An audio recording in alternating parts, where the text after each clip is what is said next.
Waziirka Amniga Mamulka Hiirshabeele Dhigey Saldhig Boolis oo ka yaala magaalada Baladweyne. Faafahinta warkan wayba Baladweyne hanin ku diray maxamed Zola. Waziirka Amniga Dowlad Goboleedka Hiirshabeele oo ay weheliyaan xildhibaano ka tirsan dowlad goboleedka ayaa maanta waxa ay saldhig booliis ka dhagax dhigeen xaafadda howlwadaag ee magaalada Baladweyne oo aan lahayn rug booliis.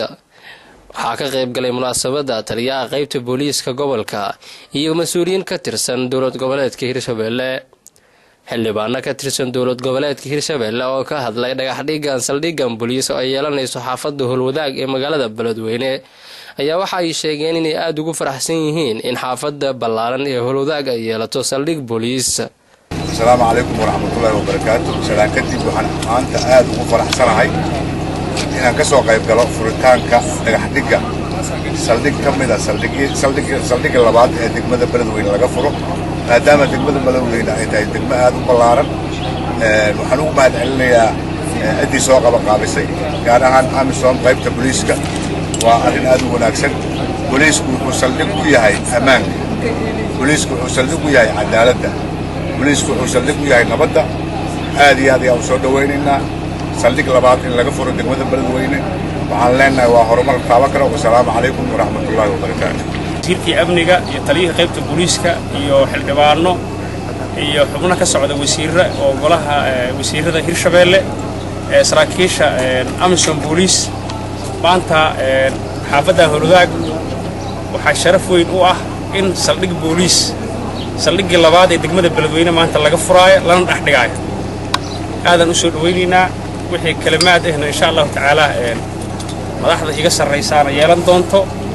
annaga maamul ahaan aadan u soo dhawaynaynaa waana ku faraxsanahay waana ugu mahadcelinaynaa cidda mataqaanaa barnaamijkan wadana aadan mataqaanaa ugu mahadcelinaynaa mana iloobi doona haddii Ilaahay amisom booliis ma iloobi doona haddii Ilaahay rabo. Today we are very happy. It's the day we have been waiting for long, and today it has come to be a reality.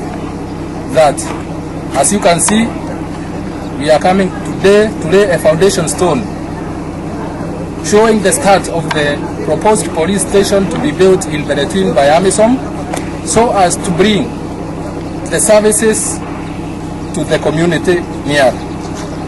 It's our plan to make sure that every community have accessibility to the police station so that they can give the community the services which are required and enable fight crimes. We are very happy, and also the Commissioner of Police Amisom said us with a lot of greetings and told us that he is very happy.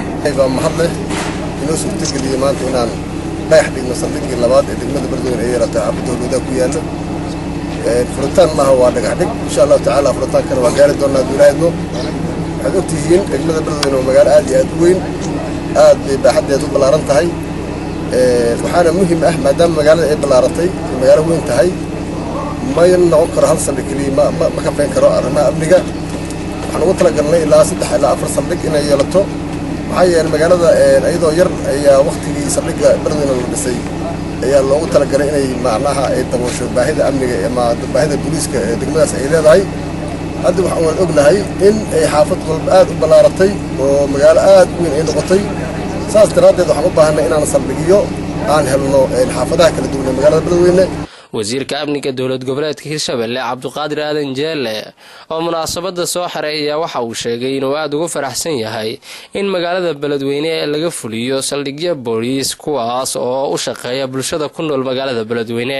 Asalaam farxad ay noo tahay maanta inaan dhagax dhigno saldhiggii labaad ee yeelato degmada Baladweyne xaafadda howlwadaag kaasoo noqon doona maaragtay mid ka mid ah saldhigyada aan dalacsanahay inaan ka sameyno guud ahaan Hiirshabeele gaar ahaan gobolka Hiiraan. waxaan u mahadcelinaynaa walaalaha amisom oo naga caawiyey arrintaas.